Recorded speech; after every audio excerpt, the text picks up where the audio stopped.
Hello everybody, let's quickly discuss about the phospholipid that is commonly found in the plasma membrane. So plasma membrane में हमें पता है it is a lipoproteinaceous structure.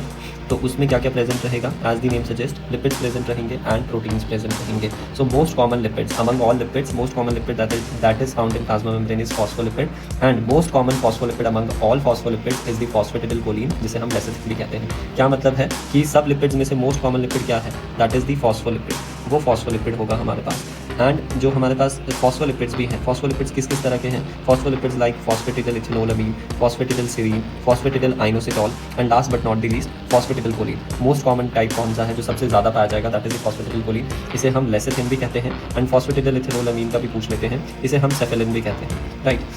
अब जो phospholipid है याद रखेंगे वो एम्फीपैथिक है, यानी इनमें दोनों polar part and non polar part present रहेंगे. So polar head and non polar tail in a single phospholipid molecule.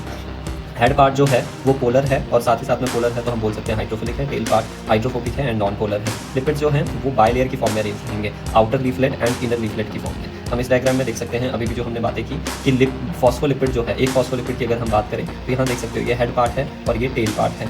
अब जो हेड है वो हमारे पास बाहर की तरफ को प्रोजेक्टेड रहेंगे एंड जो टेल्स हैं हमारे पास वो अंदर की तरफ को प्रोजेक्टेड रहेगी. सिनेरियो ये भी हो सकता था कि हेड एक साइड का बाहर रहे, एक साइड की टेल बाहर रहे, या फिर ऐसा हो सकता था कि दोनों तरफ से ही हमारे पास जो टेल्स हैं वो बाहर की तरफ को रहें, बट ऐसा नहीं है. ये आपको अरेंजमेंट पता होनी चाहिए. अब जो आपके पास ये वाला लीफलेट बना that is the outer leaflet, जो कि आपके पास एक्स्ट्रा सेल्यूलर फ्लूइड की तरफ होगा and this leaflet of plasma membrane is known as the inner leaflet. और ये किसकी तरफ होगा? प्लाज्म की तरफ होगा. राइट.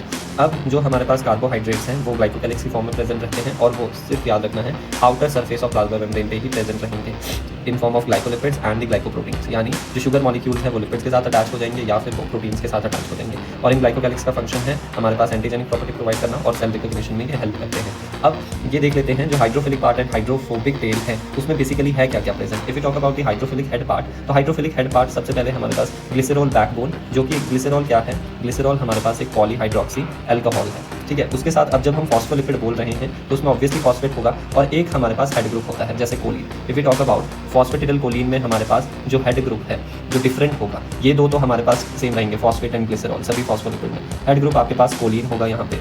फिर फॉस्फेटिडिल सीरीन में हमारे पास सीरीन होता है. फॉस्फेटिडिल इथेनोलामीन में एज द नेम सजेस्ट इथेनोलामीन होगा एंड फॉस्फेटिडिल आइनोसिटॉल में हमारे पास हेड ग्रुप आइनोसिटॉल होगा.